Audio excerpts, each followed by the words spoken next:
పద్మశ్రీ బ్రహ్మానందం గారు. సార్ మీరే మాట్లాడుతున్నారు. థ్యాంక్ యూ అమ్మా. ఇప్పుడు నెక్స్ట్ అలీ గారు.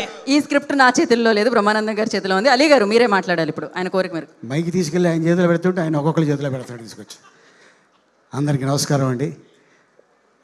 ఈరోజు ఈ అద్భుతమైన ఈవెంట్కి బ్లెస్ చేయడానికి మా అన్న the great comedian, Indian Charlie Chaplin Brahmanandam గారు రావటం అండ్ శివాజీని ఎంటైర్ క్రూని ఆశీర్వదించడానికి రావడం జరిగింది. కానీ మొన్న రీసెంట్గా ఇంటికి వెళ్ళి కూర్చుంటే అరే ఏం జరుగుతుందిరా అన్న, ఇది ఇలాగా 6వ తారీఖు శివాజీ సినిమా రిలీజ్ అండి, 3వ తారీఖు ఈవెంట్ ఉంది, అరే ఒక నిమిషం ఉండని కాల్ చేశాను. ఇమ్మీడియట్గా 3వ తారీఖు నేను వస్తున్నాను రా నీ సినిమా రిలీజు ముందు రోజున అని ఆశీర్వదించడానికి. ఎందుకంటే శివాజీని చాలా చిన్న స్టేజ్ నుంచి చూసిన వ్యక్తుల్లో బ్రహ్మానందం గారు నేను. కానీ ఈ రోజున తను హీరోగా, నిర్మాతగా, తన సొంత బ్యానర్లో ఒక సినిమా చేయడం అనేది ఇది మామూలు విషయం కాదు, ఇంతమంది ఆర్టిస్టులతోటి.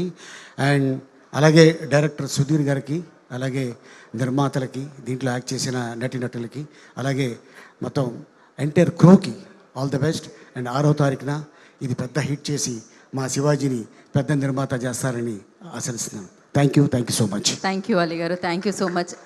బ్రహ్మానందం గారు నెక్స్ట్ ఎవరంటారు? బ్రహ్మానందం గారు మాట్లాడరు, వేరే వాళ్ళకి ఇస్తారు. ఎస్, నెక్స్ట్ రోహన్ కూడా మీరు